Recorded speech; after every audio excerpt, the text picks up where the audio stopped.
추가 생계비로 주거비의 부족을 어느 정도 보완해주고 있습니다. 이런 방식을 통해서 최저 생계비를 물가에 맞게 조금 조절을 하고 있으니까 따끈따끈한 건데 12월 18일에 만들어진 실무진 측에서는 굉장히 큰 변화라고 할 수 있어요. 마지막 세 번째는 제가 예상하는 거예요. 생각만 해도 기분이 좋은 예상인데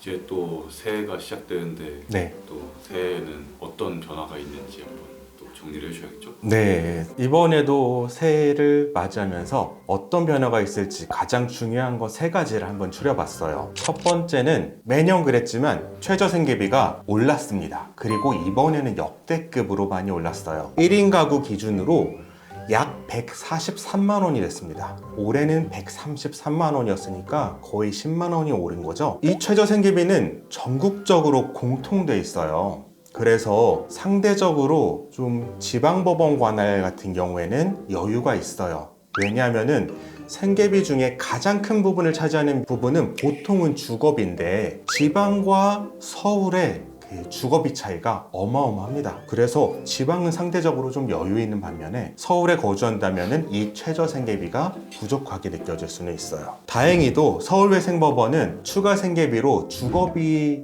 의 부족을 어느 정도 보완해주고 있습니다. 이런 방식을 통해서 최저 생계비를 물가에 맞게 조금 조절을 하고 있으니까 이 부분도 참고하시면 좋을 것 같아요. 두 번째는 다자녀 기준이 기존 3인에서 2인으로 바뀐 거예요. 이게 무슨 말이냐면 서울외생법원뿐만 아니라 회생법원 실무진 측에는 36개월 이하로 변제 기간을 정할 수 있는 경우가 나열이 되어 있습니다. 가장 많은 것이 청년이고요. 그 다음으로 많이 활용을 하고 있는 것이 바로 다자녀였어요. 그런데 이 다자녀 기준이 기존에는 3인 이상이었어요. 이거는 사실 한 10년 전만 해도 3인 이상이어야 다자녀다 이렇게 생각하는 게 상식적이었죠. 그런데 최근에는 출생률이 0.7명까지 떨어지면서 2인도 다자녀 아니냐라는 좀 논의가 많이 있었어요. 이 부분이 이번에 서울회생법원 실무준 측에 반영이 됐습니다. 따끈따끈한 건데 12월 18일에 만들어진 실무준 측에서는 신청 시 기준으로 이 실무준 측 이후로 신청한 사건 같은 경우에는 자녀가 2인만 있으면 다자녀 가정으로 보아 36개월 이하, 그러니까 보통은 24개월 변제 기간을 신청할 수 있도록 정하고 있습니다. 아직은 서울회생법원만 적용을 하지만 다른 회생법원에도 충분히 적용될 수 있는 것이라고 생각을 하고요. 굉장히 큰 변화라고 할 수 있어요. 그러면 다자녀 가정에 해당되면 모두 다 적용을 받는 건가요? 사실 모두 다는 아니고요. 청년의 경우와 비슷한 조건이 적용될 것 같아요. 주채무 원인이 도박이나 주식 투자 이런 거는 아니어야 될 거고요. 그 다음으로는 총 변제율 24개월 동안 갚는 비율이 20%는 넘어야 될 겁니다. 이러한 공통된 기준만 만족한다면 24개월로 변제 기간이 통과될 것 같아요. 마지막 세 번째는 제가 예상하는 거예요. 생각만 해도 기분이 좋은 예상인데 인천 의정부 춘천에 회생법원이 생기는 신설법안이 국회를 통과하는 예상이에요. 올 한 해 2024년에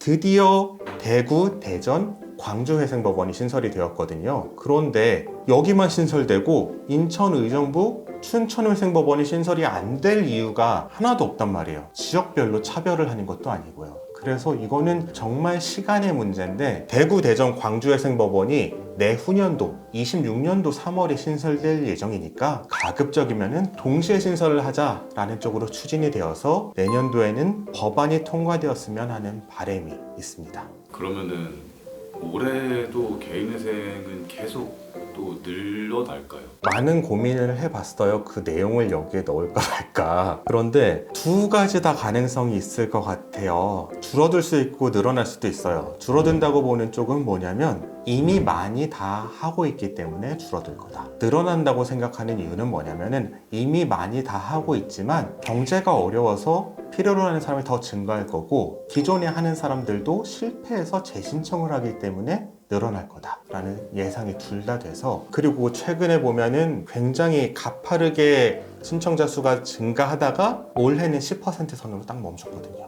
이걸 봤을 때 내년에는 좀 보합이 되지 않을까. 10% 아래에서 증가는 하더라도 소폭 증가하는 정도가 되지 않을까 한번 예상을 해봅니다.